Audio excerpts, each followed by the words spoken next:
Taking Tylenol is not good. All right, I'll say it. It's not good.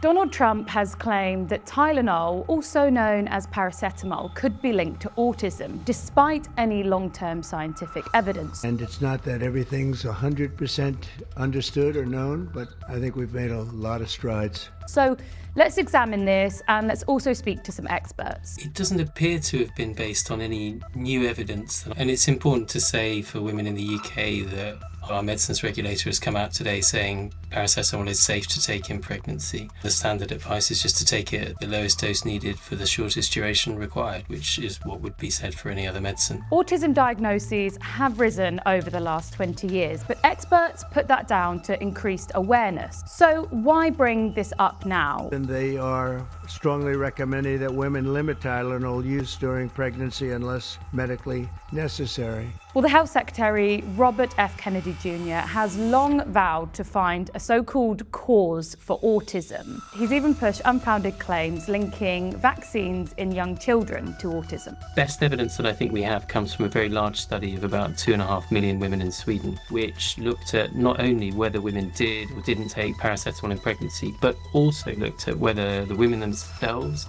had diagnoses of conditions like autism spectrum disorder, whether their other children had the same thing to try and account for the genetic influences. And once you did all that, there didn't appear to be any effect on the risk of autism spectrum disorder if you took paracetamol in pregnancy. So here's the reality. There's no long-term scientific evidence linking a risk between pregnant women taking Tylenol and autism. It does come as a sort of sequel to the imposition of the abolition of Roe versus Wade, the removal of reproductive freedoms in the USA,